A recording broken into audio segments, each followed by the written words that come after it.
tracks, stats, and facts.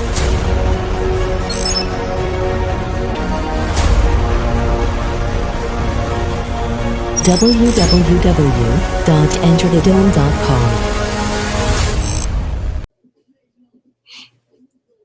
Well, people, what's good? What's going on? Episode 30 of the Dome Podcast. It's been a minute, but we're back. Yes, sir.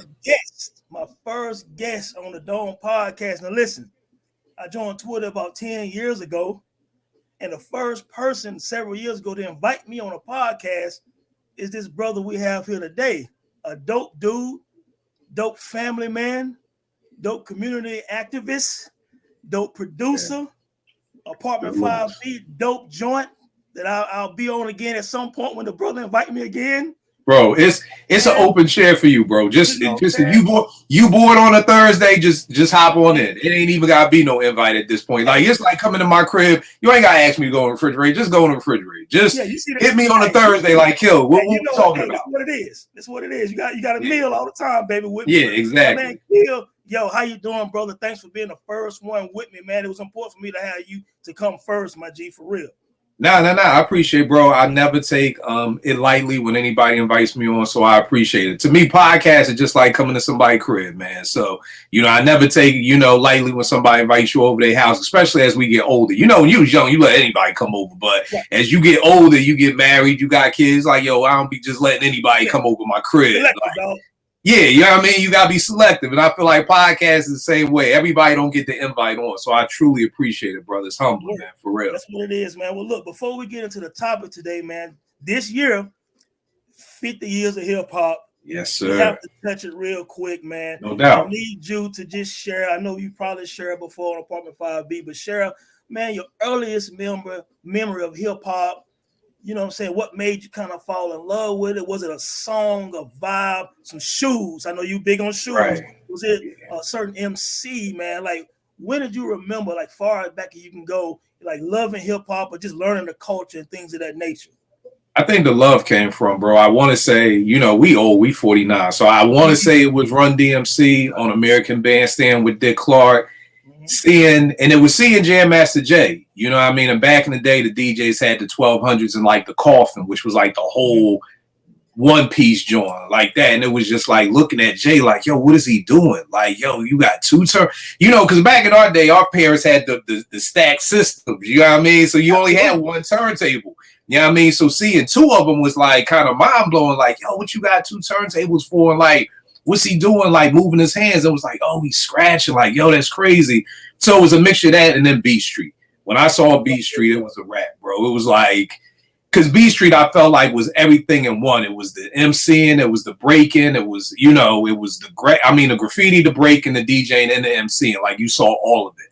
So Beat Street, Beat Street is 84. Yeah. You know what I mean? So it's like, that's what got me. I'm 84, I'm 10, so I'm in 5th grade. That's what got me drawing graffiti in my notebooks and trying to write rhymes and, seeing Special K and everything, making his little mixtapes and everything. So 84 is when I first got my two turntables in a mixer. And it was crazy because even explaining that to my parents, like, yo, I want two turntables. They was like, what you need two for? Like, yo, well, you know what I mean? So I know people now, hip hop being 50 years later, it seems like it's normal, but if you transport yourself back to 1984, the average parent didn't know anything about DJing or scratching or any of those things. So, they're like, what you need two turntables for? So, 84. So a mixture of Run DMC and Beat Street. Like, probably Beat Street is probably the movie I've seen the most out of every movie in life. Like, if we watching it right now, bro, I'm gonna get on your nerves because I'm gonna be saying every line the whole movie. Like, so yeah, those two things would make me fall. Raw. Yeah, because Beat Street was more raw as opposed to Breaking was more like the radio track. Right. Underground. Beat Street was Black Moon, you know what I'm saying? And right. You know what I'm saying? Like, hey, something that played on the radio, local radio station, you know what I mean? It was more glossy and things like that. But yeah, for me, 84, of course, Beat Street, because we're the same age for the most part, but it was one of them for me as well. My brother's 7 years older than us, you know what I'm saying? So he was DJing in the early 80s and in the streets a little bit. So whenever he was gone, he bought two turntables and he taught me how to scratch. Oh, that's dope. I learned how to scratch the Run DMC self-titled album. You know what I'm saying? And I got pretty good around King of Rock. You know what I'm saying? He was teaching me how to scratch. And then when he left to hang out, do what he was doing, I would be tearing his damn records up. Literally tearing them up, thinking I'm damn, thinking I'm David DMX and whatnot. Right. My early thoughts was different. Run DMC, man. What's funny is around junior high, I went back and learned to appreciate the message by Grandmaster Flash and Mellow Mel, because obviously 82, I'm 7 or 8. I don't grasp that. Right. But by junior high, I look back, and even though they was dressed kind of suspect, you know what I'm saying? The video and the vibe and the lyrics, you know what I'm saying? It was a big deal, man. You know what I'm saying? But yeah, it's dope seeing 50 years, man, and you know, they thought this was a fad. Right. Here we are now. We all connected through hip hop. The world is connected through hip hop, and it's amazing, man. Right. It's funny you talk about the message. Cat got at me on the timeline. He was like, "Yo, Kill, you know, Planet Rock got to be one of the most iconic hip hop songs up." And I said, "Bro, to keep it a buck with you, I was 8. Like, bro, I'm still playing with G.I. Joe and Transformers. Like, I'm not at no park jams. Like, bro, I'm in the crib. You know what I mean? So I'm like, that's where I lean towards the older heads that, like, you know, come in and had that conversation about that. But the message, you know, I was telling him the message for me was even bigger than Planet Rock. But the only reason why I knew the message because that was probably the only 12-inch my pop brought. So I remember my dad playing the message, which was huge to me because my dad didn't even like hip hop like that. Right. You know, so it was kind of bugged to hear him play that. So I had to explain that to him. Like, that's why I kind of lean towards the message more than Planet Rock, just because my pop, that was something that he played all the time, which really blew my mind because he was strictly Luther, you know, Freddie Jackson, stuff like that. So when he came in on a Friday night, like with a stack of records, and that was in it, I was like, oh, what's this? And he just kept playing it and playing it. But yeah, like you said, bro, now on Twitter, dudes be like, you know what I mean, younger than us trying to school us on stuff. It's like, I got no problem saying, dog, I was 8 years old. I don't know what was going on out in the streets. I was just sitting here playing with my toys and shit. Like, you know what I mean? I can't sit here and act like I know everything about hip hop because I don't. Well, the thing is, we all keep learning each day. And we was exposed to the culture almost 40 years ago, but we still constantly learning. All I tell anyone listening right now or whenever is do the knowledge, do the research, because people know that. For example, my favorite singer is Marvin Gaye. My favorite album is What's Going On. The shit came out in 72. I wasn't born yet. Right. But what I did was when I got old enough to appreciate it, I started going back, listening to all of Marvin Gaye music. I said, oh, okay, he's my favorite. But I would also ask my uncles and aunts and older brother, my dad, my grandparents, like, what was going on with Motown back in 68 and, you know, 65 and all this stuff. It's okay if you wasn't there. Same way when we talk about 1996, I was there. You wasn't. It's okay. I wasn't there in 72. Right. But it's like everybody in a rush to be first, but not be right. You know what I'm saying? But the thing is that you said it right. You gave the blueprint. You did the research. And then not only did you do that, then you went to talk to people who were there. And I tell a lot of these young boys, y'all go wrong because y'all read the book and then want to debate the people who was there. You know what I mean? Like, and that's what I loved about what you said. As soon as you found out, now I'm going to go talk to people who was there. So I'm going to get the book knowledge, but I'm also going to go get the knowledge of people who were there and talk and learn even more. And it was funny. Somebody on the timeline was like, "Oh, Kill, you a casual hip hop fan. You ain't no Sway rhyme." Yeah, I'm like, dog, you acting like I said I ain't no fucking LL Cool J rhyme. Like, nigga, who the fuck knew who Sway? But if that makes me a casual, cool. Like I said, you can't whip Palooza. One day I'm going to know it all, Kill. You know every goddamn thing. Oh, you ain't no Sway was an MC. You a casual. Like, dog, I don't know a lot, dog. And it's cool. Like you said yourself, and I say it every day. We learning every day. My pastor told me, if you the smartest person in the room, you in the wrong room, brother. You in the wrong room. I never want to be the smartest person. I want to be around other people where I can learn from, where people can put me down with new things. You know what I mean? So I agree 100% with you, bro. Yeah, no doubt, man. Well, happy birthday to hip hop, man. You know what I'm saying? No doubt, man. Saying that, you know, what Nas did with Mass Appeal and what everyone, you know, who did represent all over the country. You know what I'm saying? Certain people had little events. Of course, they had the big event in New York. I think a lot of people did drop the ball and should have represented more, should have talked about it more. But that's okay. That's where people like us come in there to keep spreading the love to the culture, man. But today, man, I was thinking, Kill, like important years in hip hop, right? Yeah. So I saw recently you guys did 1996. One of my first episodes was the Hip Hop War of 1996 because 1996 was a flood year in hip hop. Yep. I often say that to me personally, that Right. 1988 and 1996 are the two greatest years of hip hop, and also say 87 was great and 98 is one of the most underrated years in hip hop. But Right. tonight I want to talk about 1992 because that was the year in American history first. Because a lot of people our age remember turning the TV on and seeing Rodney King getting his ass kicked. And we're like, wait a minute, what is this? You right. So then it's all over world news, right? Rodney King is beat by these police from LA. Now the trial happened. Now the acquittal, and it's like, wait a minute, is this 1965 or not? You know, right. So whole uproar, the LA riots happened. It's reminiscent of the Watts riots. It's reminiscent of things that happened in American history. That's ugly. American history is ugly. So then I think about the music, KIL, and I'm like, I remember riding around late 92 to the Chronic. You know what I'm saying? And the Chronic is pretty much the soundtrack of 1992 LA riots, Rodney King, etc. Right? But check this, KIL. Most people equate 1992 with the Chronic. Like that's the only thing happened that year. When in essence, the Chronic didn't come out to December the 15th, 1992. Right. The Chronic's impact was 1993. Right. Forget about how great 1992 was, man. So I really want to show love right now to 1992. I want to start with some of the albums of 1992.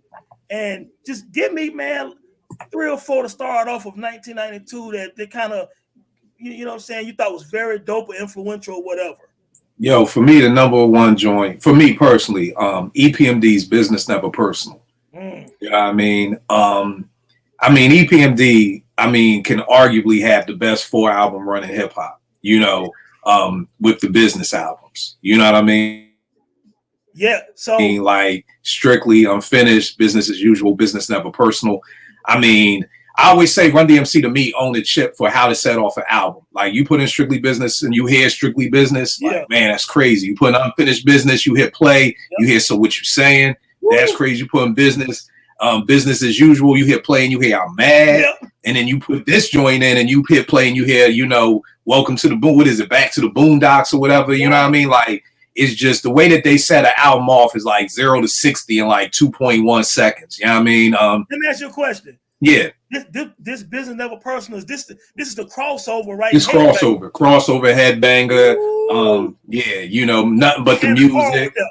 Yeah, you know what I mean? So, and I just remember crossover being so crazy. And I always tell people, I remember Parrish Smith saying, still I haven't seen one rapper living comfortably. You know what I mean? And that's 1992. But then we fast forward 5 years to 97. Now we got, MTV Cribs. You know what I mean? The whole gambit changed. And a lot of people don't understand. Like in 92, Tip was still living at home, like sleeping on his sister bed in Queens on a twin bed. After Low End Theory. After Low End Theory. And it's actually after midnight. I remember reading a source and he was saying he had to choose between getting a BMW 3 1/4 or moving out. He got the BMW 3 1/4. People don't know. Gangstar, one of the biggest groups at the time, was living in Branford Marsalis' brownstone. Absolutely. With his family. You know what I mean? So when Paris says still I haven't seen one rapper living comfortably, it's like, yeah, we may have a whip or something like that, but rappers are still struggling. So that line always stood out to me. Redman. You know what? Like that was just crazy to me. Because the other thing you talk about 92, that's my freshman year at Morgan State. So there's so many great memories that's tied into these albums. That's why I'm always explaining to people about music. It's like a photo album sometimes. When you listen to a certain song, you can remember who you was dating, who you was hanging with, everything like that. So 92, me being my freshman year at Morgan State, like you mix that in with all this incredible music. And when I think of what, I just think of Baldwin Hall. Everybody was just playing what? Like Redman. Yeah, with the album by Redman. And going to the club at that point, Time for Some Action was always like a jump off club. Hell yeah. Time for Some Action almost became what Top Billin' and Ghost Stetzel was right back in the day. Yeah, you throwing Time for Some Action. Somebody getting their chain snapped, somebody getting punched, something happening. You know what I mean? Both of those are on my list too. Give me one more and I'm gonna give you 3. All right. I'll go with something that a lot of people don't talk about a lot. Showbiz and AG Runaway Slave John. You know what I mean? My man Derek from Philly, he was a sophomore or a junior. He was older than me, but I don't even think, you know how it was at college campus. I don't even know if the nigga went to the school. He was there every day. Yeah, he was just there every day. I don't even know if Derek went there. But he just was playing that Digging in the Crates, that dun, dun, dun, dun, dun, dun, dun, dun, dun, and I was like, yo, what is that? He was like, yo, this Showbiz and AG. And like, I just fell in love with that album. So I know that that's an album that doesn't a lot of times not really named like that, but that Showbiz and AG, like, again, it just takes me back. Anytime I pop it in, it just takes me back to freshman year. It's like an automatic time machine, right back to all the people I was running with. So I would say those three right there. So as you can see already, we're talking about 1992, excluding the Chronic right now. We got this dope EPMD album. You know what I'm saying? We got Runaway Slave by Showbiz and AG. We got What the Album by Redman, who people really love this album and call it a classic to this day. You know what I'm saying? Yeah. But I'm going to go left field a little bit and say Totally Crossed Out by Criss Cross. Okay. You know what I'm saying? Now, people might laugh at that now, but in 1992, we hadn't seen nothing like Criss Cross, child stars like that. People dressing with their joints backwards, Jump was everywhere, and that ended up being a club banger as well. A lot of people don't understand. Jump by Criss Cross was a radio and club banger.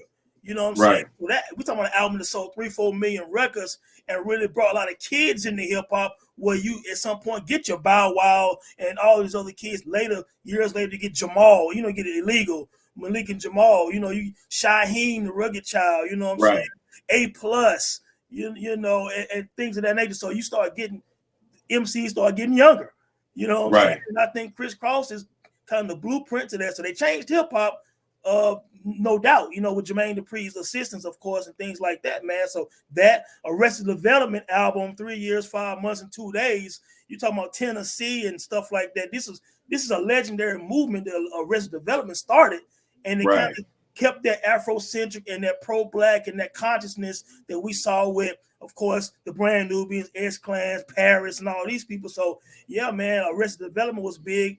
Also added in Don't Sweat the Technique, Eric B. and Rakim. Man, I used to listen to What's on Your Mind all the time. And that was the first track on the album. You know what I'm saying? I mean, Rakim was killing lyrically on that album. And I know most people think of Paid in Full, Follow the Leader, Let the Rhythm Hit Him. But I'm going to tell you, lyrically, man, Rakim kept ascending, man. So if you just go on as far as rhymes, he did not fall off on Don't Sweat the Technique. It is a very dope album, man. So those are three that come to mind, man. You know, the funny thing about with the Don't Sweat the Technique is funny because when we're talking about, I'm always thinking about like the vibe of that year. And one of the things I wrote down was people were still sampling jazz, but it was starting to phase out. And I think that's kind of what happened with a lot of the production on Don't Sweat the Technique. Because like you said, Rod was still in his bag. Yeah. You know what I mean? But production at that time was like, it was starting to change. You know what I mean? So like, even if you look at Daily Operation, was Daily Operation 92? Yes, it was. Yeah. That's 2 on my list after the right. So you've got the jazz influence there, but then when you look at Hard to Earn, which is 94, like all that jazz stuff was gone.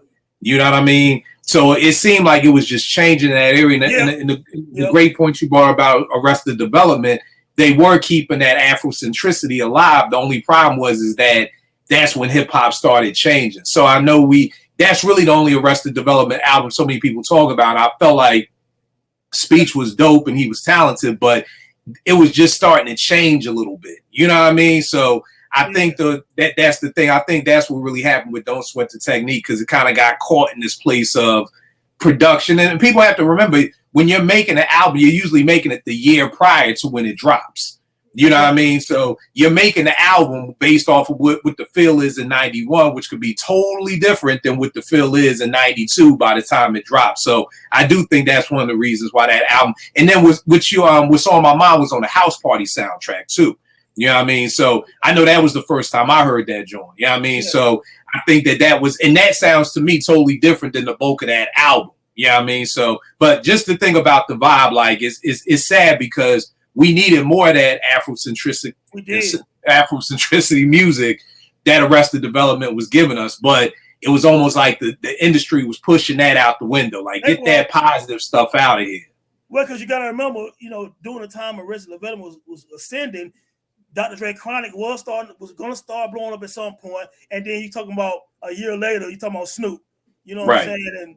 And Snoop was already bubbling that whole year of '92 at the deep cover anyway. So gangster rap and Death Row was starting to make his move. So yeah, you starting to push out, you know what I'm saying, that earthy, vibe. That peace, that everything is love. You know what I mean? Like you about to get into what I call the 40 and Heineken era in a minute. You know what I mean? That's what. It's on the way. It's coming. You know what I mean? So I always tell people, if Nas came out in '91, Jungle and another nigga from Queensbridge probably be dancing in the background. You know what I mean? But you come out in 1993, nobody dancing no more. You know what I mean? So I always tell people forget G-Rap had dances, the TCF crew, the cool gangster of rap had two dancers, you know what I mean? So that was the vibe of hip hop, but by the time you get to 92, dances, wasn't cool no more. So well, I'm gonna jump in real quick. Another album that I'm sure you'll appreciate as a producer, man, Mecca and the Soul Brother came out this year. Yeah. Come on, a monster. What's your thoughts on Mecca and the Soul Brother, man? Pete Rock, CL Smooth. Probably one of the dopest produced hip hop albums ever. I mean, from a production standpoint, I could sit here and just break down the stuff that Pete was doing was just amazing. From the echoing horns, and for people who just let me nerd out for a second on the SP1200, it's this part of SP1200 called Mozart Pitch. I thought I had my SP1200 book around here, but it's like where you can put a noise on that. You have 8 pads and you can put a horn on it. So that's how Pete was able to echo the horns. You just start on one pad and echo it down on the other pad. So Pete was the first person to really start filtering bass lines. So you had that. So not only was it an incredible album just from a listening standpoint, it was an incredible album from a production standpoint, because a lot of what we were hearing Pete do really hadn't been done before like that. Like Pete really brought the horns to hip hop. When you think about one of the songs I'm gonna name this year is the Shut 'Em Down remix, when the first time I heard the Shut 'Em Down remix with them horns, so Pete the Jump Around remix came out this year, but we'll tap on that when we go into songs. But Pete really changed the shape of what people were doing. And a lot of people, I won't say, because there's a thin line between biting and influence, but a lot of people were influenced by Pete because you'll see everybody was doing echoing horns. Primo did echoing horns on Crooklyn Dodgers too. The Beat Miners was doing echoing horns on Keep It Moving for Smith & Wesson. So, that album is just flat out incredible. 5 mic classic. And again, it's on both fronts. It's not just from a talent standpoint, but from a production standpoint of what Pete was doing that people hadn't been done before was just amazing, man. And his drums. We could just talk about Pete's drums all day. I'll never forget my man. I don't want to go too far ahead in a whole nother year, but just an example of drums. OC had Born to Live Out, which was sampling Kenny Burke's Rising to the Top, and Pete CL had I'll Take You There. And I remember my OG, my man, a kid called Roots. I was like, oh man, they use the same sample. That's whack, whatever. He was like, nah, nigga, come here and listen to Buck Wild's drums and then listen to Pete Rock's drums. And there's no knock, no disrespect to Buck Wild at all. I love that OC song. But when he just from a listening standpoint, just before I really got into production, just from a listening standpoint, I was like, oh, it's the same song. And once he sat me down and was like, nah, listen to the drums. Don't listen to the sample. Don't listen to the hook. Don't listen to what nobody. Just listen to the drums. And you hear how much harder Pete's drums were than Buck Wild. It just really, again, it's how we listen to music. We all listen to music different. But when you really key in on that, it's like, oh shit. So Pete, that I can't say enough about that. We could do a whole show on that album alone. Yeah, but you know what? I was listening to all of Pete Rock remixes the other day on YouTube, and I was amazed by it. And I was thinking to myself, Pete Rock is possibly the greatest producer of remixes in hip hop history. You can definitely make that argument, that debate, and then thinking about Mecca and the Soul Brother, and then you follow that up with the main ingredient. You know what I'm saying? 2 years later, and I'm like, because the main ingredient for me is one of the best produced albums I've ever heard. Yeah, I actually like it better than Mecca and the Soul Brother. It to me is right there with Low in the Midnight. You can't go wrong with either one. I always say that the sad part about Pete and CL, man, is we never got to see their legacy like we did with Gangstar. No. Like, could you imagine if we got another 3 Pete and CL albums? You know what I mean? Like, imagine if all we got from Gangstar, I know shouts to Vegas. Vegas don't even include no more Mr. Nice Guy. So imagine if all we got from Gangstar was Stephanie Arena and Daily Operation, and that's it. You know, we don't get Hard to Earn. We don't get Moment of Truth. Like, we don't get the Owners. It's like, you know, so when you think about what Pete and CL did with just 2 albums, it's kind of like you feel kind of like we did a show about albums hip hop owes you. Like, I'm like, hip hop owed me another Pete and CL album. Like, they really did, man. It was just so incomplete with their legacy, man, because I think they had the 2 albums in, then they have the EP also. Yeah, they had the EP all sold out with the creator on it, but we, like I said, we just didn't get it. And it was funny how close Pete and Preem were, because it was like they both had their own groups. Yep. Then Pete had D-Dot and I, and then Preem had J-Rue and Group Home. You know what I mean? Like, they literally like were riding it. But again, the whole Soul Brother Records thing deal with Elektra didn't work out. So the I and the D-Dot Baby part ended up getting shelved, and we didn't end up getting them album for like another 5, 6, maybe even 10 years, you know? So again, we really, you know, what I always tell people, man, Pete's legacy may be the GOAT if everything happened the way it was supposed to happen. Potentially, man. You know what I mean? And I know a lot of people call him the GOAT already without everything happening the way it was supposed to happen. He's definitely up there. You know, yeah. I'm not mad if anyone considers him wherever between 1 through 10. You know, whatever case may be. But real quick about CL Smooth, just imagining him over some of those peak instrumentals that came out years and years later. I mean, they left a lot on the table, man. But listen to this. Another album that I felt production-wise, you're a producer. Let me know what you think about Bizarre Ride to the Far Side, man. That's 1992, man. Crazy. Crazy. To me, J.R. Swift, God, it's underrated, sad about what happened. I already, you know, kind of went to a drug problem and things like that. Definitely sad about that. But another dope produced album. I mean, Passing Me By. I was talking with somebody the other day because somebody hit me. It was like, yo, Kill, man, Jay Dilla ruined everything. He ruined Tribe. He ruined Farside. He ruined Common. And I'm like, God damn, he ruined them? Like, I mean, if you don't like what he did, I get it, but ruined. But, you know, and I was just like, you know, going back and forth. And he kind of was like, I'm like, well, what about Running and Dropping? He was like, yeah, but Running is dope, but it ain't Passing Me By. And I'm like, you're 100% right. It's not. Like, Passing Me By.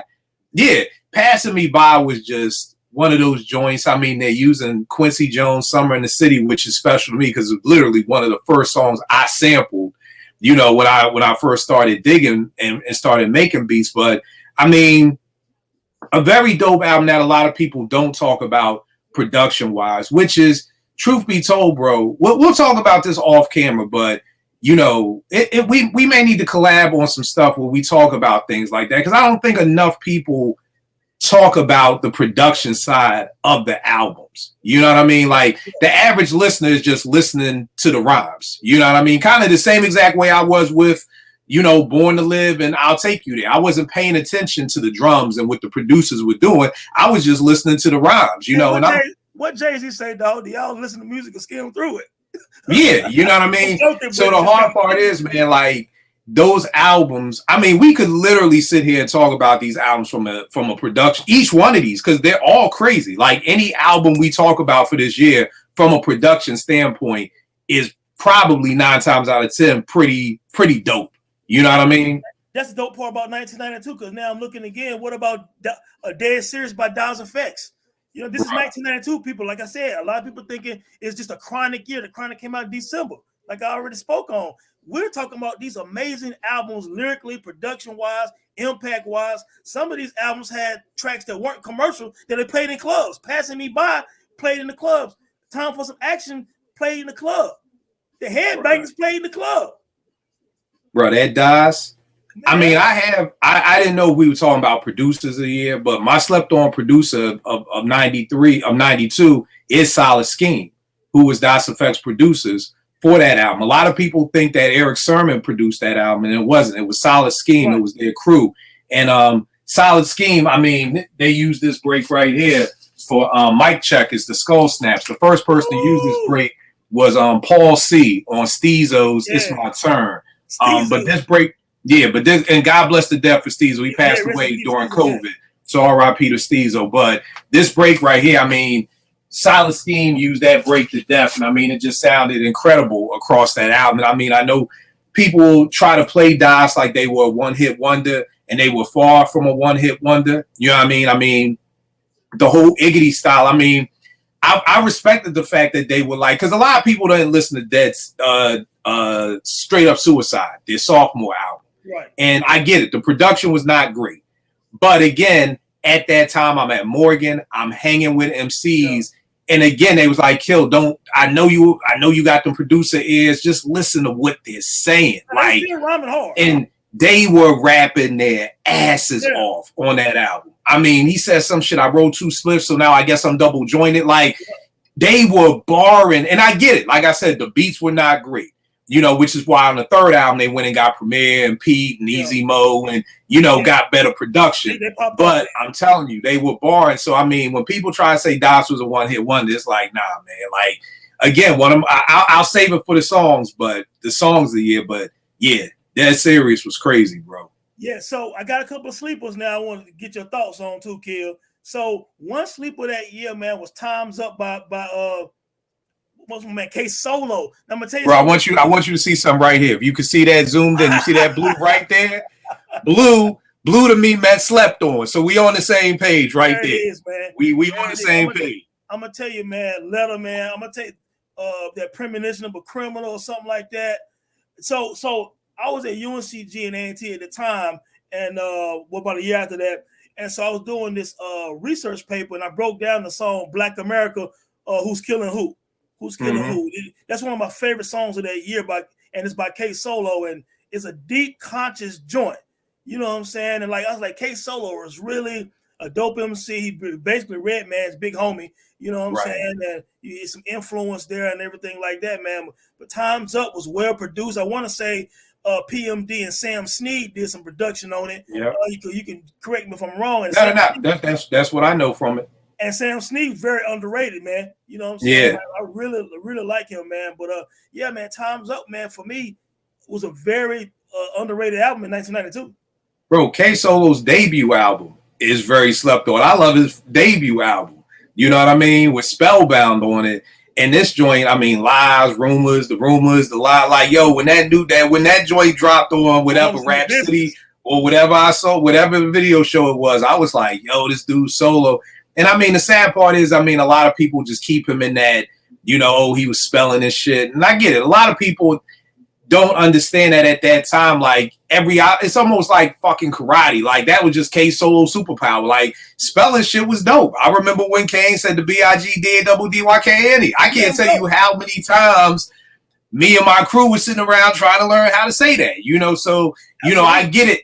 Now looking back, it's like, oh, KIL, man, your man was spelling like word. Like, yo, that was a dope style at the time. And your mom's in my business. You know what I mean? Like, that was a hard song. So now Time's Up. Like I said, bro, you see I had it tagged as a slept-on album of that year. Yeah, and I remember on that Beef DVD way back in the day when him and DMX had some beef about the Spellbound and the style and everything, and they had their own issues and things of that nature. And I think they actually battled when they was locked up. You know what I'm saying? So I thought that was dope. Look, man, I got another sleeper, man, from that year. Well, this is not really a sleeper, but, man, Heavy D Blue Funk, man, came out in 1992, man. Yes, sir. What's your thoughts on Blue Funk, bro? Crazy. I'll tell you this, man. Again, I'm real big in press and play on the album. I know he had an interlude in the beginning, but the first song was Truthful, produced by Tony Dofat. And that joint, Truthful, the horns on that joint was just hard. I mean, at the end of the day, dog, I mean, you had Preem on that album with Love Sexy when they used the 92 interlude from Daily Operation, and they flipped it on that and brought the drums into it. Pete is on that album. Big is on that album. You know what I mean? You can't see what I can see. I mean, like, the whole joint, what I loved about that, and again, when we're talking about the vibe of that album, it's almost like, you know, KRS had Sex and Violence, you know, Rod had Don't Sweat the Technique, but a lot of the MCs that we came up, by that time, Kane is kind of gone. He's on his Lover Boy shit, you know. A lot of those, Sex and Violence wasn't great. So we're seeing some of those MCs start to slowly taper off. Whereas with Heb, he's still going hard. You know what I mean? And that's something that I don't think we give Heb a lot of love for, is Have was there, if I'm not mistaken. The first time I heard Have was maybe Uptown's Kicking It. They had a compilation out way back in maybe 86. Have may have been around either, if not, I know he was out before Kane and Rakim. I mean, but before Kane and G-Rap. I don't know if he was out before KRS and Rakim, but he was right there with them. So for him to come out with possibly maybe right there, his dopest album, when a lot of them are kind of like teetering on like not being the dopest as they were, just is a huge compliment to have that I think a lot of people don't talk about and really don't emphasize on. Like, dog, like, and he's got a track called A Bunch of Niggas with Biggie Smalls on it. You know what I mean? So like, you're going bar to bar with somebody who may end up being the greatest MC of all time, or one of the greatest MCs of all time. And this dude, Heavy D, who dropped in 1986, 87, is here in 1992, going bar for bar with this dude right there. That's got next up. And I think that's huge, man. Man, you know, Heavy D is one of the most underrated MCs of all time to me. You know what I'm saying? Great performer, great lyricist, dope voice, dope flow. And people gotta understand, Biggie Smalls had a lot of respect for Heavy D. That's why he said Salt and Pepper and Heavy D up in the limousine. You know what I'm saying? Like, he respected it because he was influenced by Heavy D, Chubb Rock, and King T. You know what I'm saying? He, whatever. So Heavy D, man, like, he could do Mr. Big Stuff and Overweight Lover, but he could turn around and do Black Coffee and bro, he basically Big Have was Big's template that Puff used. Facts. You know, it was the women. It's like Tip said, because we say the Bum Diddly D is a favor of my mama. Like, everybody loves Heavy D. Like, your grandmother loved Heavy D. You play Heavy D in your house, your moms don't got no problem. You know what I mean? Like, have his love. But like you say, he could give you Black Coffee, but then he could turn around and give you Can't See What I Can See. You know, which was hard as hell. You know what I mean? Which was big formula. Like, yo, I'll give you Juicy. Okay, y'all think that's too soft? All right, let me come over here and give you Warning. You know what I mean? So, and again, I can't say it enough. And I think Pete put something on IG about this being hip hop's 50th year, and like, niggas not showing Heavy D enough love. You know what I mean? And again, I get it. You know, he started acting, he started doing this, but no matter what, Hev was still in love with the art of MCing, which I commend him for. So I think the greatest thing about Blue Funk is, again, when we see some of our greatest MCs starting to tailor off. And again, Hev, I don't think was ever looked at in the 80s as one of the greatest MCs. I never heard the conversations of Rakim, KRS, Kane, G-Rap, Heavy D. Like, that name normally, at least in my circles, that name, Hev's name, didn't come up with those MCs. But to see those MCs starting to taper off a little bit, but to see Hev get even better, again, I just think we gotta give a lot more love and respect to Heavy. I think one reason too is his peers at that time, you know, their first albums were kind of serious. So you got Full, Criminal Minded, Long Live Kane. You know, Biz was joking around and stuff like that with his going off and stuff like that. But don't even get me started on We Write the Songs with Heavy D and Biz off of Marley's album from In Control. Yeah. Right. So I think that because he was the overweight lover and dancing, they kind of took him a little light and really dig into some of his later work and be like, damn, you know what, Heavy D can really rap. You know what I'm saying? So I picked Blue Funk, man. And I got a few more, but anybody that we missed on your list, man, like. The only other person I had was Diamond D, Stunts, Blunts, and Hip Hop. You know what I mean? Which was an incredible album to me. I'll never forget the first time I heard my man Steve, my old head, played me Best Kept Secret, and I was like, yo, this shit is hard. You know what I mean? And it was the little quotes he would say, like, you know, we love the way you make beats. He doesn't use break beats. You know, those was my producer ears, like, yo, this nigga don't use break beats. Yeah. You know what I mean? So Diamond to me was just dope as hell. And again, I know that this is a slept on one, and I catch hell. I really think me, fucking Alamo, and Stud Diggy are the only people who like Real to Real. But I fuck with Real to Real. I know it wasn't what we expected from Grand Poobah. I totally understand that. But sometimes I think with expectations, it's like we expect a 5 mic album. If we don't get that, then the album becomes trash. I don't think this album was trash. It wasn't what I expected, because I did expect a 5 mic classic, but I did like Real to Real. You know what I mean? So I always, that's another like slept on. And the last slept on one I had was of the brand new heavies, heavy rhyme experience, where the brand new heavies. I like the beats on that joint. Yeah, with the brand new heavies, they had a joint with Master Ace, who gets the loot. Had a joint with Pooh Bah, had a joint with Large Professor. Yeah. So I'm so those are my slept on joints right there. So listen to this, man. We didn't even mention Ice Cube Predator album, man. Because I got some of those coming up for songs when we start talking about songs. Predator, you got Compton's Most Wanted, Music to Drive By. You got Way Too Funky by DJ Quick, man. You got G-Rap. You got G-Rap, Live and Let Die. Yeah. So we got Return to Funky, man, by Lord Finesse. Lord Finesse. You know what I'm saying? So at the end of the day, man, the reason why I want to name some of those albums because it was 92 was actually a pretty deep year with albums and songs and MC performances, man. But look, let's get into a few songs real quick, man. I know you said something about some songs, man. Like let me get your thoughts on some songs in 92. Again, 360 degrees. What goes around comes around. Grand Poobah. That thing was huge on Morgan State's campus. I mean, the quote from that was just Jabot's hanging baggy, hill figure on the top. Like, bro, Poobah is the one who got me. You talk about a fashion icon. Like, when Poobah rhymed, it was dope, but it was like, I couldn't wait to see what Poobah was going to rock, too. Like, that was just as I'm anticipating the rhymes. I'm anticipating what he's going to rock. Like, to this day, I'm still looking for this long sleeve Alpine Polo rugby he had on MTV Raps when him and Mary did was the 411. Yeah. You know what I mean? That joint going for like $1,400. I'm like, I can't do it, but I'm gonna find it somewhere cheaper. But that joint was huge. Crossover by EPMD. That was a huge song in 92, man. That was huge, man. Like on the radio. Yeah, and it's crazy because that and Mass Appeal to me are two of the funniest songs that got so much radio play, and they're basically making fun of the radio. Mass Appeal was making fun of that sample was Primo saying like, oh, it's like elevator music, but that's like one of their biggest hits. And then Crossover probably is EPMD's biggest hit, and it's talking about crossing over, which was crazy. Radio. Yeah. Again, Parties at Morgan State when that Mike Checker remix came on, not the original, but the remix. That the way it started off with that doom, doom, doom, and it just build up. Oh man, that used to set off so many parties. And I mean, I guess we could put it out there. Here's the funny part. I got a question mark next to this. Rump Shaker by Rex and Effects, man. You know, I know it's not necessarily.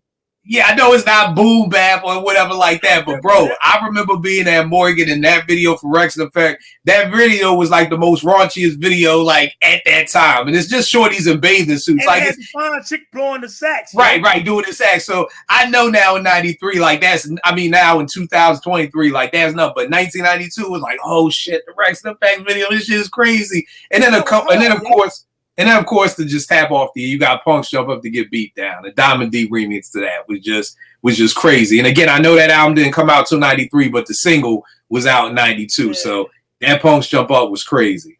But you know what? Speaking of Jump Around by House of Pain.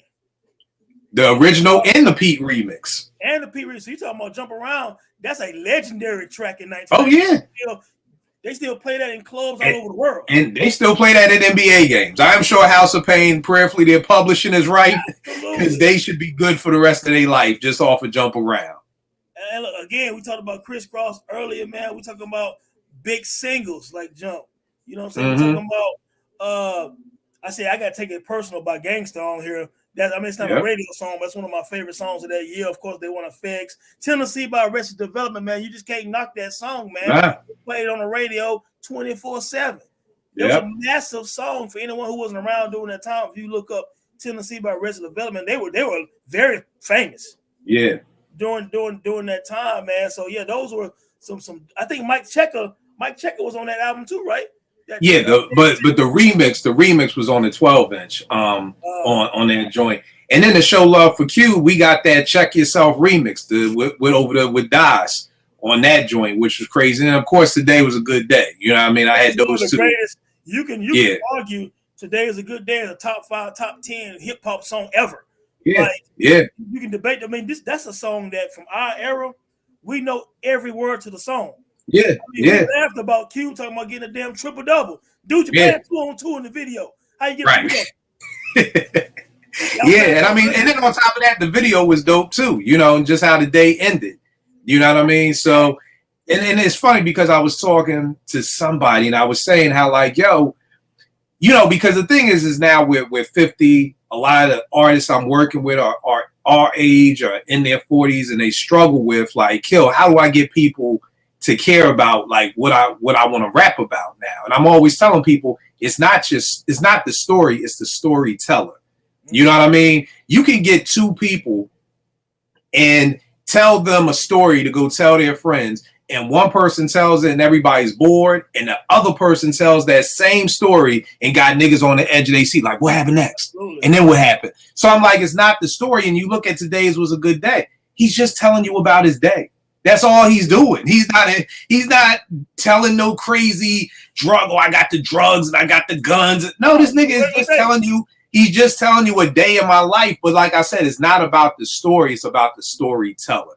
And I think and I think that's one of the things that we gotta give Cubes props for, because you really don't hear his name a lot when it comes to telling stories. And no, today's a good day is not, fucking Blazer 50. It's not fucking Rewind, but it's still a dope story. You know what I mean? So, like I said, it's just I don't think Cube gets enough props for being able to tell a regular day story that will another MC that song ain't even a hit. Is boring. Like, you know what I mean? Like, I don't think we realized at that time, like, this nigga Cube just telling us what he did yesterday. Yeah, you know what? And to your point, it's because his delivery was so dope. His voice, the way he delivered everything, man, because, and again, Ice Cube is one of the greatest storytellers in hip-hop history. And a lot of people, I posted that a couple of months ago, say, hey, look, y'all sleeping. Do the knowledge on Ice Cube because intricate, detailed, bar, crazy, and all this. Once upon a time in the projects. My summer vacation. What can I do? Man, dude, Gangsta's Fairy Tale. Yeah. You need to go listen to America's Most Wanted, The Death Certificate, and even Lethal Injection. And it'll give you what you need in terms of like, you'll hear a complete, amazing MC. You know what I'm saying? Right. Like, Nas talked about Cube before, about how powerful of an MC Cube was. Like, people don't understand. At one point, there was a moment in time around 90, 91 where some people consider Ice Cube the best MC. Yeah. Quick moment where he was the man. Totally. That's just real talk. Yeah. And I mean, I think that's, yo, bro, it's a lot of ideas. We got to talk offline because I don't want niggas biting our shit. Right. But I just made a note of some shit. But yeah, like, nah, you're 100% right. You're 100% right.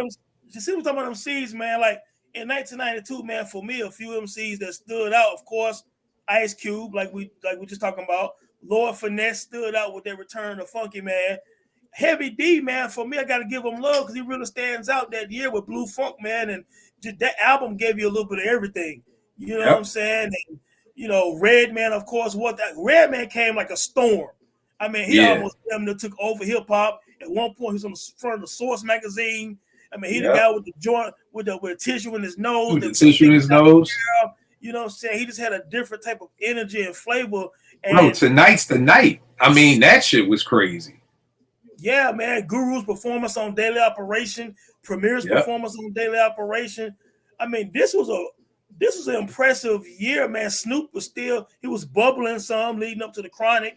You know, and the funny thing, bro, is like you said, we're talking about all this stuff and haven't even talked about the Chronic once. We haven't even touched on that yet. And that was my point. That was the purpose. That was on purpose. No, I feel you. It's just like for people watching, it's like we talk like you seeing what an incredible year this is, and we haven't even talked about that yet. You know what I mean? We ain't talking about the album that shifted the culture. And for anybody who don't understand this, and I know. And I joke around because there's a lot of people on Twitter at some point like, was the Chronic a classic? And I'm like, well, what am I reading here? You know what I'm saying? Like, we're talking about an album that absolutely changed production in hip-hop. We didn't even say the word Chronic smoking weed before that. The emergence of Snoop Dogg, who a year later became the most popular rapper in the world. Dr. Dre's production, second to none. You talking about all the guest features. You talk about getting introduced to Rage, the Dog Pound, like, man. It changed hip hop. So if it's not a classic, if the Chronic not a hip hop classic, there is no such thing as a hip hop classic. But you know what it is, bro? It has so much to do, and like I always use the analogy, the hood mall around my way was Shellingham Mall. and it opened at 10. And from 10 to probably 4, that's when families went. You know what I mean? About 4 o'clock to about 7:30, that's when, like, you know, the young boys, the middle schoolers came out, the 12-year-olds, the maybe 14. By 8 o'clock, that's when the niggas came out. That's when that's when the big boys came out. That's when. And the problem was, bro, is nobody was ever at the mall at the same fucking time. You knew what time you needed to leave.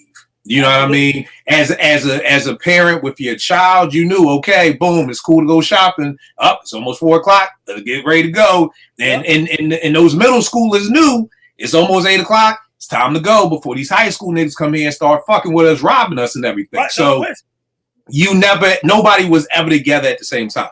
Social media, we're all in the mall at the same time. So you got some 8-year-old kid trying to have a conversation with a nigga who's 17. It's like, nigga, get the fuck up out of here, man. Leave me alone. You know what I mean? As a young boy, when my old heads will let me hang around them, nigga, I ain't say a word. I just sat there and I just listened, and I was just happy to be in the room with these older niggas, because they could have said, "KIL, get the fuck out of here. Go do whatever you're supposed to be doing. You ain't say shit." The problem is you get these young boys who come in here and they want to go back and forth with you. And that's the problem. Just everybody's in the mall at the same time. And the problem is we all weren't ever supposed to be in the mall at the same time. My youngest sister is 4 years younger than me. Then the other one is 10 years younger than me. I never saw any of them at the mall at the same time. Never. We never crossed paths. Our paths never crossed. I never saw my sister who's 4 years younger at the 10 o'clock movie. I never saw my sister who's 10 years younger than me.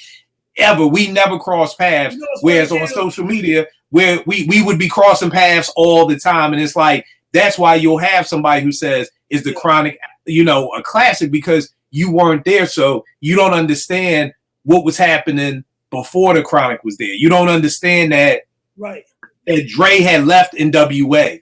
So we didn't know what was going to happen. You know what I mean? A lot of that was going on. We didn't know when EPMD split. We didn't know what was going to happen. We didn't know if Eric was going to come with it. When Brand Nubian split, we didn't know. So when Dre and NWA broke up, we're like, oh shit, what's going to happen? Yep. Then we hear Deep Cover and we're like, yo, this is crazy. So now we get hyped for the Chronic, right, and then the Chronic delivered on that. So again, it's not just the music. It was the pressure behind it of somebody leaving this incredible group. It was the same thing with Cube. Cube is leaving NWA at that time, and Cube delivered. So it's not just the music, it was the story leading up to it. You know, it's almost like in the NBA, it's almost like a comeback story. If you don't know somebody's coming back from 2 ACL tears to have an MVP year, not only is the MVP year good, but it's also, you knew the story of what led up to this MVP year. It wasn't an easy year for this person. And I think that's what happens. These people weren't outside, so they don't understand the buildup of the Chronic. Dre is leaving Ruthless to start Death Row, and who is Snoop Dogg? And, you know, it's all of that wrapped up into one to just be like, God damn, this nigga gave us Snoop, Corrupt, Daz, RBX, Rage. Like, it's all of that. It's the perfect story. I heard nothing like it, because the Chronic don't sound like niggas for life.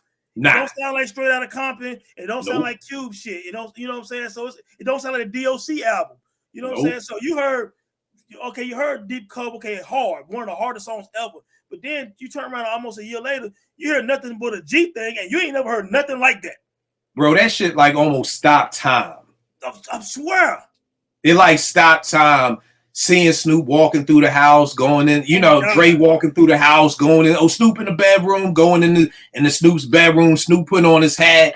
Like, that whole thing was a vibe. You know what I mean? Like, and it had East Coast niggas talking West Coast shit. Like, it was the influence of it. 1, 2, 3 to the 4. Snoop Dogg and Dr. Dre is at your door. Everybody knows that from that era. Yeah.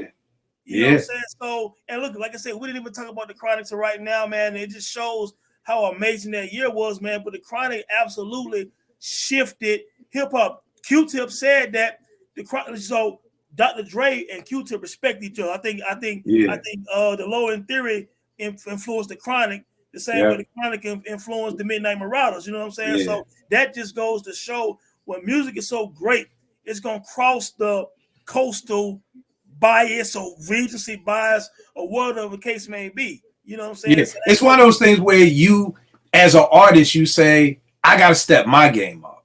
Like, if this is what Dre is coming with, if this is where the bar is right now, that means I got to step my game up above that bar.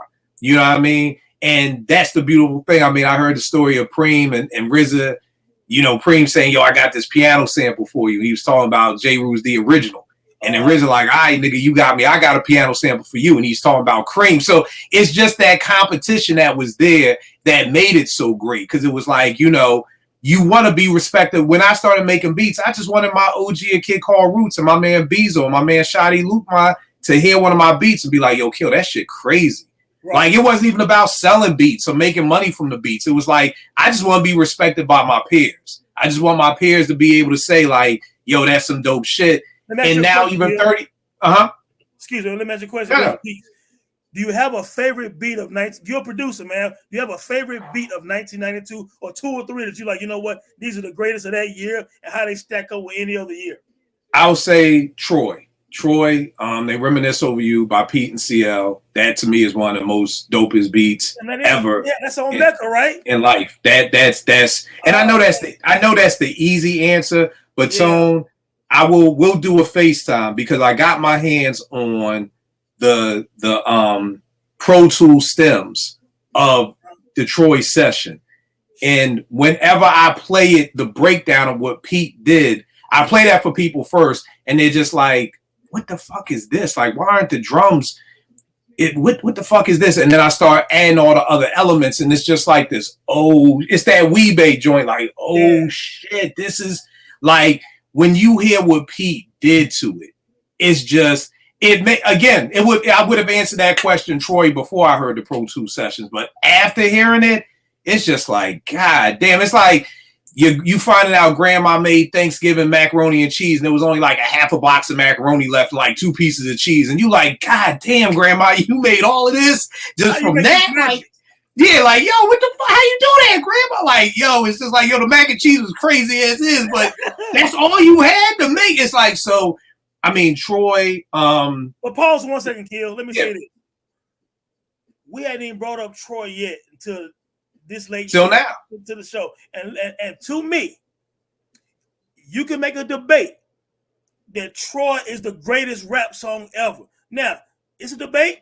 I definitely have it in my top 5 of all time hip hop songs, top 5 beats. It's a you see this is sitting right here, good brother. This is what Troy is. Tom Scott is sitting right there in my record, like it's right there. That's how important to me this album is for hip hop. That it's sitting right there, just ready to just, you know, come down at any time, man.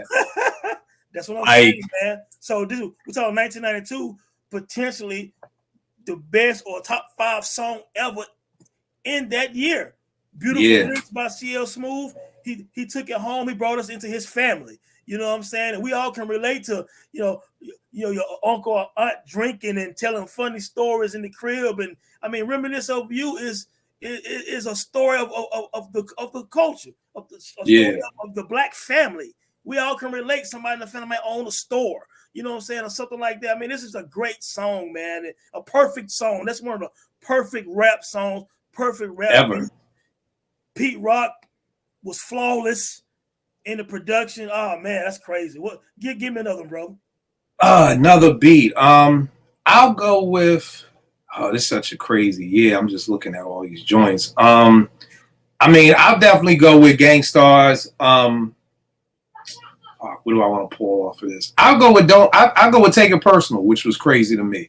You know what I mean? That was one of my favorite songs of the year, and I think Soliloquy of Chaos is on that album too. Yeah, Soliloquy of Chaos is on there. Too, man. But Take It Personal. The drums on Take It Personal. The scratching of Pooh Take It Personal. Was crazy.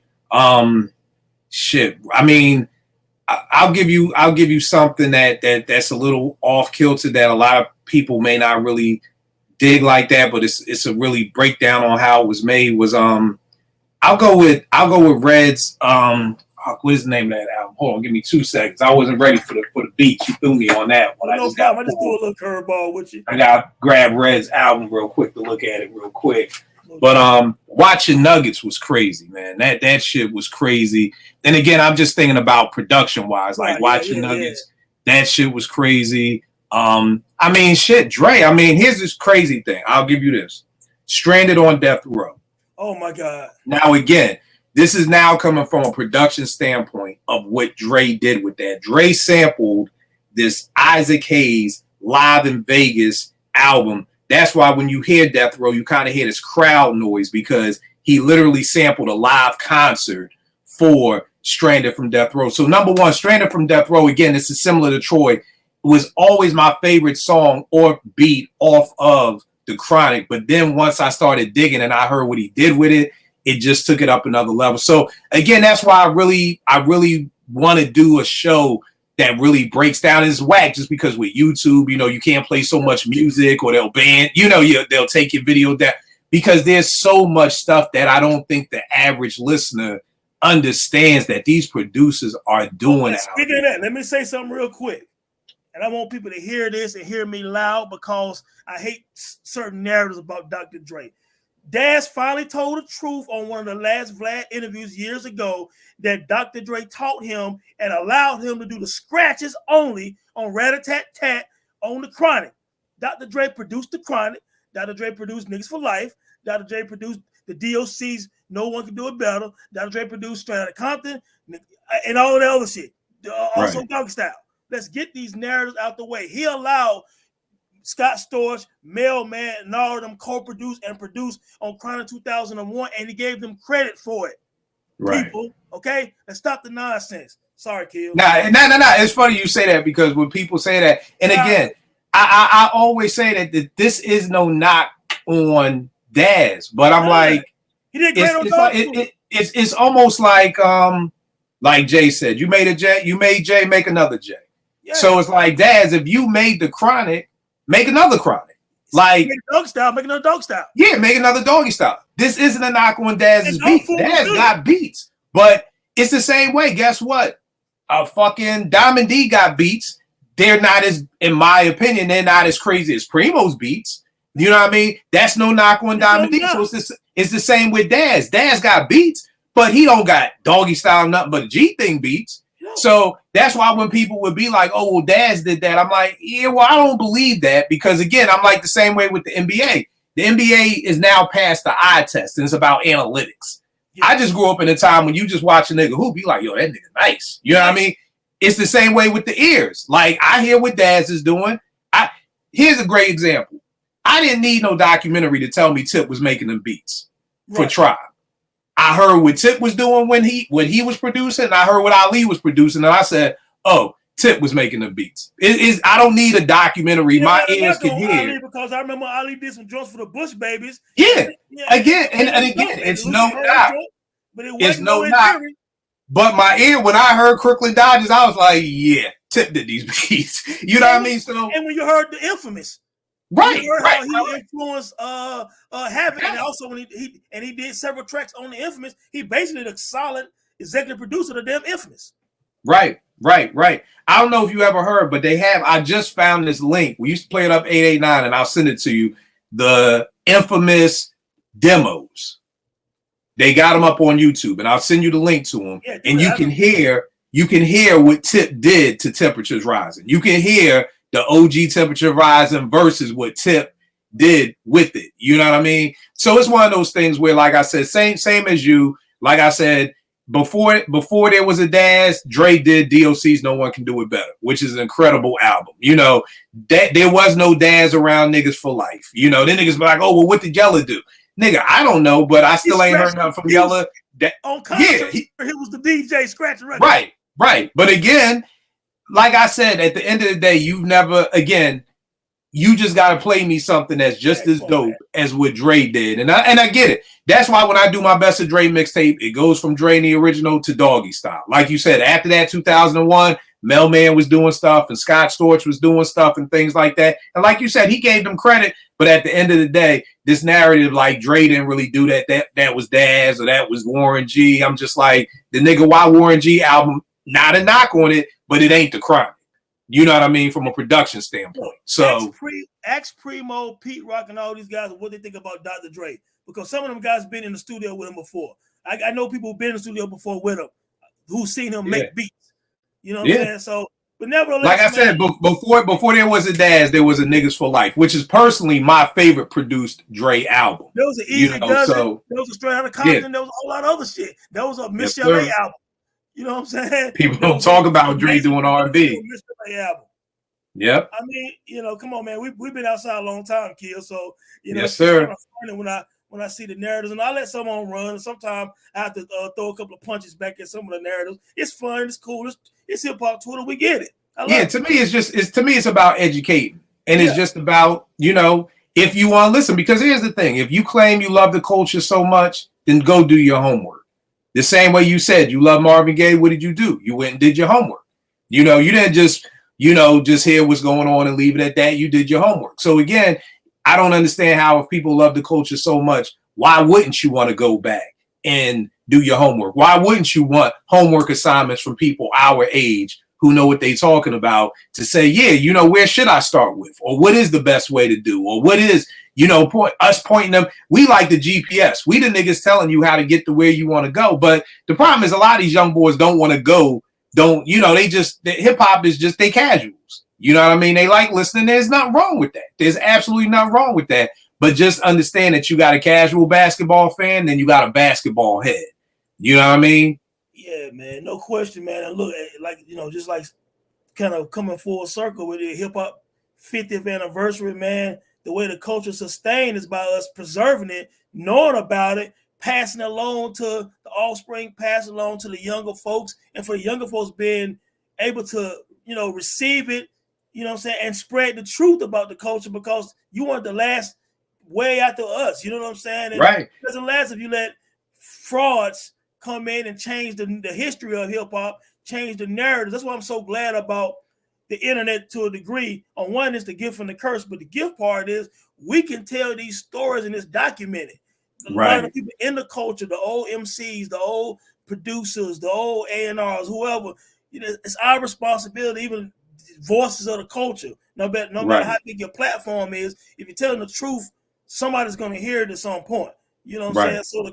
So it can keep going, man. But look, KIL, man, look, bro. Can I say one quick thing real quick, Tom? Real quick. I just wanted to say this because I always challenge people. It's the 50th anniversary of hip hop, and I always use analogies. And I tell people, don't be the husband who only brings his wife flowers on her birthday and Valentine's Day. Be the husband who brings his wife flowers all the time, just to say, I love you. I fuck with you and I got you.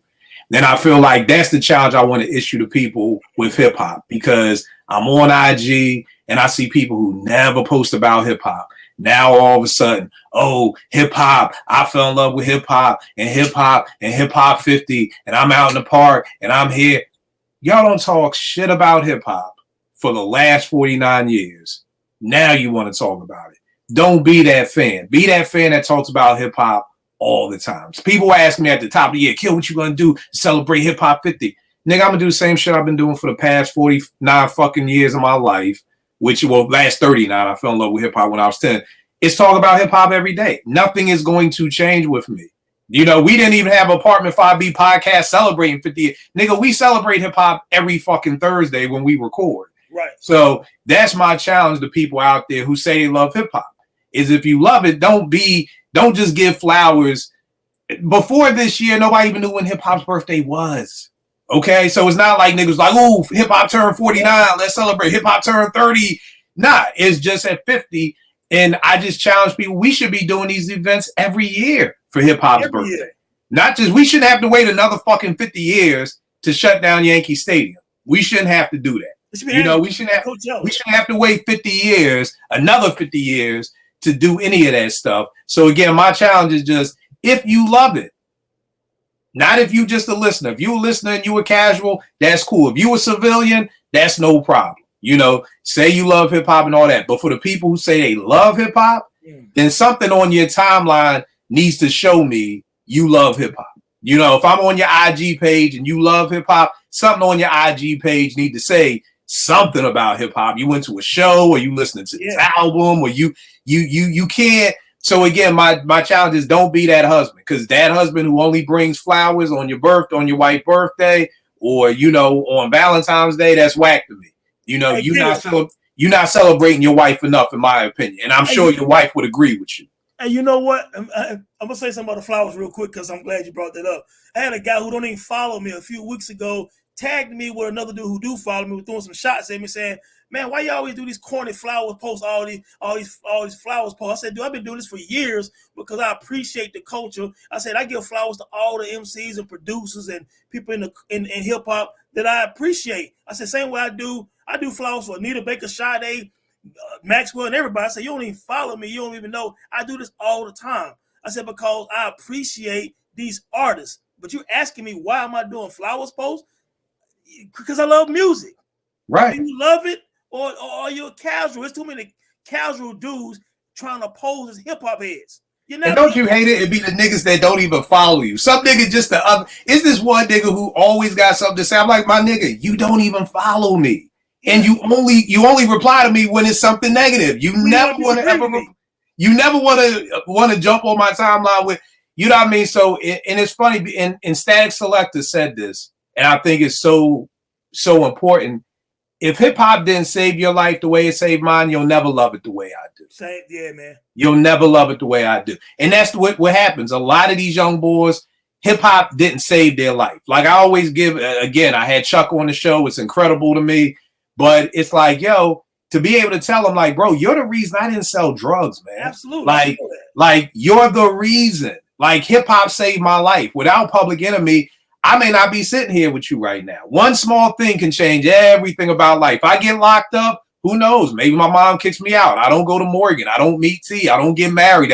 You'll never know how one thing can change your whole existence. It does influence the youth and adults. And I don't know why people think that it's just the parents, no, I understand environment things and all that, but lyrics are powerful. Music can mesmerize you in a positive way or negative. It's a mood, it's a vibe. Right. You know what I'm saying? So to your point, man, we're the same. It's the same thing when I heard Public Enemy, the Brand Nubians, the X-Clan, Poor Righteous Teachers. That kept me like want to be a laid back dude because I'm from the hood too. A lot of my friends got killed, got shot, whatever. I've been to several funerals when I was in high school, bro. You know what I'm saying? Right. I've talked about that on Twitter and on Facebook where people really know me. It's no front to me. But music helped me. Like one of my cousins said recently, man, I remember when Tribe came out, you got to a point where you didn't even want to hang out in the street no more. You just want to listen to music in your bedroom because I was taping stuff and playing with music all the time. Got to a point where I wasn't even out with certain dudes I used to run with. You know what I'm saying? So it saved people like me and you. So you're right. Our passion for it is different. So these young cats, if you don't love it like that, I can't make you love it, but you still need to do the research to learn about it. Yeah. You know true indeed, bro. True indeed. That's what it is, man. Episode 30, we wrapping that up, man. My man KIL. Man, tell them where they can find you at, my brother. You could get me a KIL, KIL 889 on Twitter and IG. There's always something going on my timeline. You know, it's always something. So it's always a good time over there. But Apartment 5B podcast, we new episodes every Monday. What someone was talking about what we did with 96. We've been doing a series of just every year. Once a month, we do a year. We started with 88, and we kind of talk about, we just take you, you know, right now we're at 96, and we're just looking. The reason I love doing these shows is because you're able to see where people and trends started falling off. You're able to see like, oh shit, Kane was the MC of the year for 88, 89, but by 90 he wasn't. Oh, this is when the pro-black, this is when pro-black went out, but 5% shit came in. So, you know, it's always a good time to remember and reminisce. It's always a great episode for people to, you know, for people who don't know to learn, you know, because I always want to be that GPS for people. I always want to tell people, you know, this is the perfect album to start with, you know, because I understand sending somebody to Apple Music. Now, I mean, look at all these records, bro. It'd be intimidating for Naomi to come in here. Like, you got to point her in a direction to say where to start. So that's what, you know, I want Apartment of 5B to be. So definitely check that out, man. And we also, me and my man Rel and Gadget, we got a show called Philadelphia Steak Life. 3 boys from Philly. We go any and everywhere where people claim they got a dope cheesesteak, and we break that shit down the same way we do with hip hop.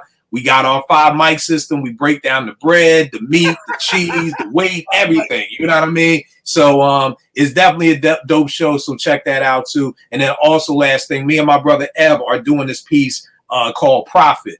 And it's about the journey of an MC. Ev and his wife are entertainers. That's their 9 to 5. And his wife is a professional dancer. He's a professional sound musician. And they have this piece where they're talking about the journey of an MC. Ev started writing rhymes when he's 15 and he's 48 now.